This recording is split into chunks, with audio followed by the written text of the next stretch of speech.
How much time do you spend every day working on your dream? In the last 90 days, how many books have you read? In the last year, what new skill or knowledge have you acquired? What kind of investment have you made in you? You don't want it badder than you want to party. You don't want it as much as you want to be cool. Most of you don't want success as much as you want to sleep. Some of you love sleep more than you love success. And I'm here to tell you today, if you're going to be successful, you gotta be willing to give up sleep. There is no shortcut. There is no hack. There's no sweatless solution. You're gonna have to work. There is always weakness to work on. Always. A lot of them. Why would we allow ourselves to make easy excuses? Why would you allow that?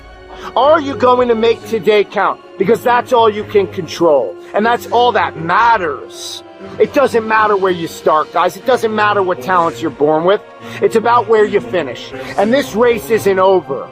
It's not over. You could still come in first in the marathon. But you gotta start today. You gotta start now. You have everything you have. Everything you need is inside you. But I realize that doesn't mean just because you don't think you're good enough doesn't mean you can't be good. Doesn't mean you can't be great. Doesn't mean you can't carry on. But it's not gonna always be like this. Your condition is not your conclusion. Nothing is impossible. So you have to decide before you leave, what's that first thing that's been impossible for you? I want you to attack it and overcome it. Because if you run from the adversity that you're going through today, you'll forever be at that level in which you're going through for the rest of your life. One day you'll look back on your life and appreciate the struggle and have nothing but gratitude for everything that happened along the way. And you come to recognize that in return, you're given the chance to earn the greatest edge of all, and one that can never be taken away. You have enough right now to change your life. You have enough right now to flip this world upside down.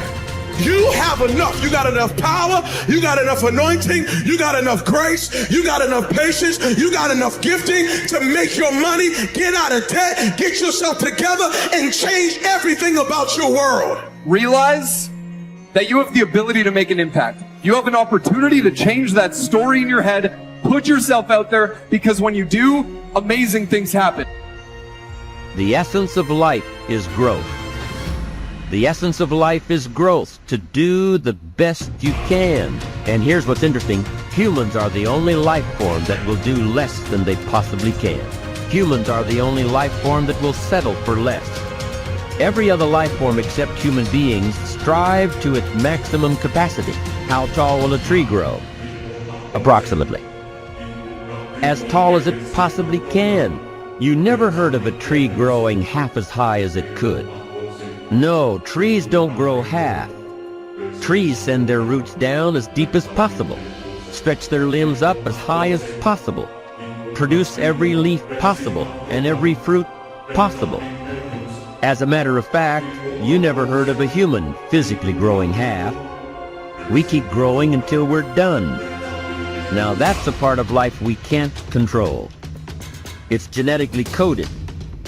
And that's probably why we keep growing till we're done. Because we can't control that part. It's the rest of our growing that we control. The growing of our minds, the expansion of our minds, that we can control. And that's what tends to get away from us. All life forms inherently strive to their max except human beings. Now, why wouldn't human beings strive to their maximum possibility? Here's why. Because we've been given the dignity of choice. It makes us different than alligators and trees and birds. The dignity of choice makes us different than all other life forms. And here's the choice: to become part of what we could be, enough to get by, or to become all that we can be. My best advice for you is to choose the all. Earn all you can, make all the friends you can, read as many books as you can, develop as many skills as you can, see as much as possible, do as much as possible, make as much fortune as possible, give as much of it away as possible. The max. There's no life like it. I'm telling you, once I got on track, I've never looked back. Pick up the challenge. Go for it. Take the best of the two easies. Take the route of it's easy to get ahead. It's easy to do all you can. It's easy to succeed. It's easy to have financial freedom. The more you do, the more you get. See, if you're playing it safe, you're not going to win. If you're playing it safe, like that old saying, you know, you were taught when you're a little girl, better to be safe than sorry. Well, that's a bunch of crap. It's not better to be safe than sorry. It's by trying things that you figure out how far you can go. You got to get outside the box. Like it's reported, Edison tried 3,000 ways before he built the incandescent light. He said he didn't fail 3,000 times. He said there was 3,000 different steps to building a light bulb. Well, there's different steps to get to where you're going. And I really do treat winning and losing exactly the same. I do not let it upset me. Do you think that's a big part of why you're so successful? Well, it's part of why I enjoy it. Yeah, I think it is, because I'll try anything. Like if I'm into an idea, the idea of losing never enters my mind. See, I have worked with giants. I had the good fortune of working with Sir Edmund Hillary. He was the first man to stand on top of the world. And I worked with him on 3 different occasions. And the only difference in Ed Hillary and Bob Proctor is in his side. Now, he's gone now, but he was a big man. And he shook hands with me. His hand wrapped right around mine. I felt like a dwarf, you know. And talking to him, like it never entered his mind he wouldn't get to the top of the mountain. But he failed in 1951. He failed in 1952. It wasn't until 1953 that he got to the top of the mountain. You know, people had died for centuries trying to do that. He said, I knew if I could see it in here, I could hold it out here. Stella Mann wrote that in a book. You can see it in your head, you can hold it in your hand. And that's right. And if you're not prepared to lose, you're never going to win, because you're always playing it safe. And there's no reward in that. Dare to go forward. Winston Churchill once said, courage is rightly considered the foremost of the virtues, because upon it all others depend. Courage is the chief distinguishing characteristic of the true leader. It is almost always visible in the leader's words and actions.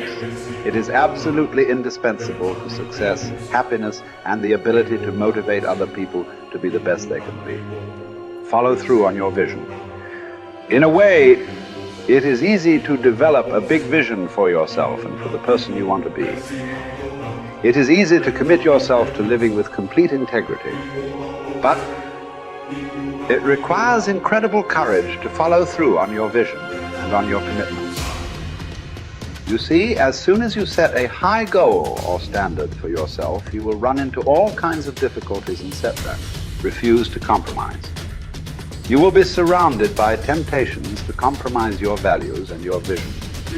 You will feel an almost irresistible urge to get along by going along. Your desire to earn the respect and cooperation of others can easily lead to the abandonment of your principles. And here is where courage comes in. Stick to your principles. Courage combined with integrity is the foundation of character. The first form of courage is your ability to stick to your principles, to stand for what you believe in and to refuse to budge unless you feel right about the alternative.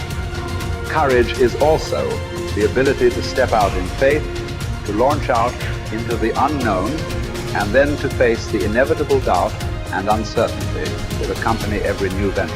Avoid the comfort zone. Most people are seduced by the lure of the comfort zone. This can be likened to going out of a warm house on a cold, windy morning.